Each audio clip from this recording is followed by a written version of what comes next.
বিয়াস দেখো আমার খাসির লেগ পিসটা ম্যারিনেট হয়ে গিয়েছে। আমি বলছিলাম 2 ঘন্টা, কিন্তু আমি আরেকটু বেশি সময় রেখেছি। আমি এখন হাত দিয়ে সমস্ত মশলাগুলো, আমি যখন মাংসটা ম্যারিনেট করেছি তখন কিন্তু মশলা একটু কম দিয়েছি। এইখানে হাফ চা চামচ ধনিয়ার গুঁড়া দিয়ে দিয়েছি। তারপরে আমি দিয়ে দিব বাদাম পেস্ট। এই পর্যায়ে আমি দিয়ে দিব ওই খাসির রানটা।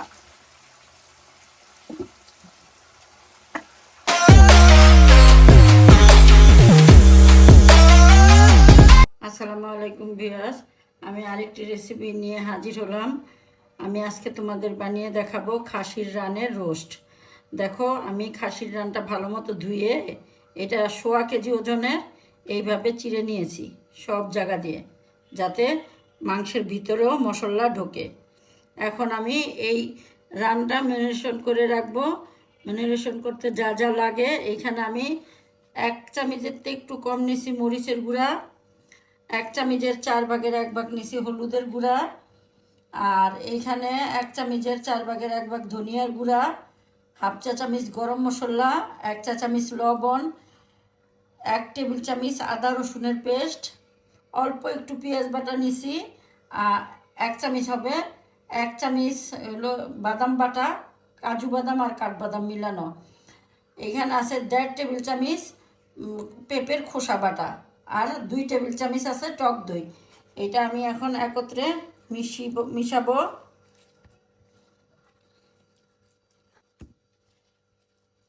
হ্যাঁ, তারপরে আমি একদম ভিতরে ভিতরে এই মশলাগুলো দিয়ে দিব। ভিয়াস আমার হাত কিন্তু অনেক পরিষ্কার করা, তোমরা আবার ভেবো না যে হাত দিয়ে ধরলাম আমার হাতটা পরিষ্কার কি না।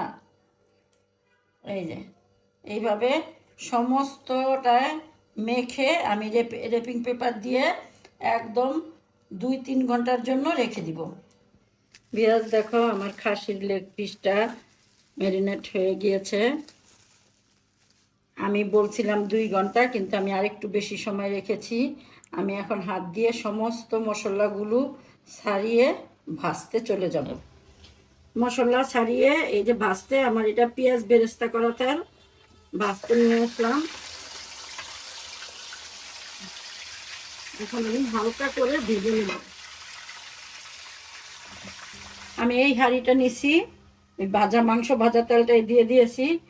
দিয়ে দিব গরম তেজপাতা 2টা, তেল গরম হতে হতে দারচিনি 2টা, এলাচি 4টা, লং 4টা। একটু ফ্লেভার আসা পর্যন্ত এটা একটু ভেজে নিব। এখন আমি একে একে সমস্ত মশলাগুলো দিব। আমি যখন মাংসটা ম্যারিনেট করেছি তখন কিন্তু মশলা একটু কম দিয়েছি। এইখানে হাফ চা চামচ ধনিয়ার গুঁড়া দিয়ে দিয়েছি। তারপরে আমি দিয়ে দিব বাদাম পেস্ট, আবার 1 চামচের মতো আদা রসুন, যেহেতু আমার আদা রসুন মিলানো। আর দিয়ে দিব আমি 1 কাপের মতো পেঁয়াজ বাটা। এখন আমি পানি দিয়ে এই মশলাটা ভালো মতো কষিয়ে নেব। দেখো আমার মশলাটা সুন্দর কষানো হয়ে গিয়েছে। এই পর্যায়ে আমি দিয়ে দিব ওই খাসির রানটা।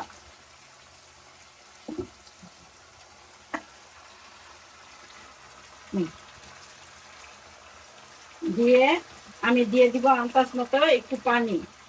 এইটা এখন আমি একদম লো আঁচে রান্না করব, যাতে সুন্দর মতো রান্না হয়। পানিটা আমার একটু গরম ছিল।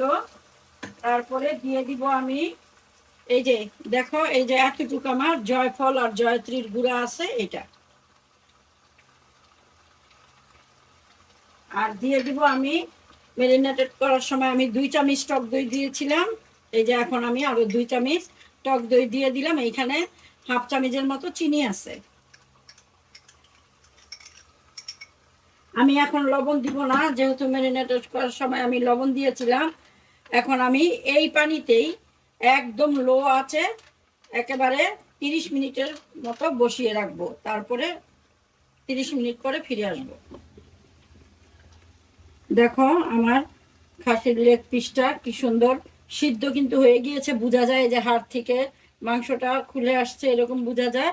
আমি একবার উল্টিয়ে দিয়েছি, আমি এখন আবার উল্টিয়ে দিব। তোমাদের এরকম কড়াই না থাকলে তোমরা যে কোনো খোলামেলা একটা কড়াইতে রান্না করবা, একটু সময় ধরে রান্না করবা, একটু সময় লাগবে এই আর কি। এইভাবে একটা চামচ দিয়ে উপরে একটু মশলাটা তুলে দিলেই হবে। এখন আমি দিয়ে দিব 2 টেবিল চামচের মতো গুঁড়া দুধ। গুঁড়া দুধটা এই পর্যায়ে দিলে খেতে অনেক ভালো লাগে।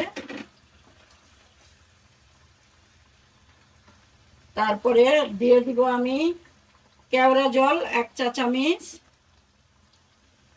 তারপরে 3টা আলু বখরা,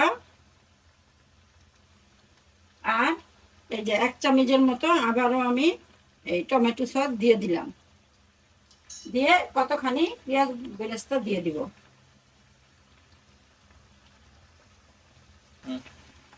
দেখো খাসির লেগ পিসটা রান্না হয়ে গিয়েছে। আমি কিন্তু বারবার উল্টিয়ে দিয়েছি, খেয়াল রাখতে হবে নিচে যাতে পোড়া না লেগে যায়। আর এইভাবে করে আমি মশলা উঠিয়ে টুটিয়ে রান্না করে নিলাম।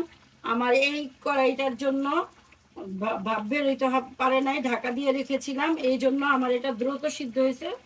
তোমরা খোলামেলা পাতিলে রান্না করলে একটু সময় বেশি লাগবে। আমি এখন এটা নামিয়ে তোমাদের পরিবেশন করে দেখিয়ে দিব।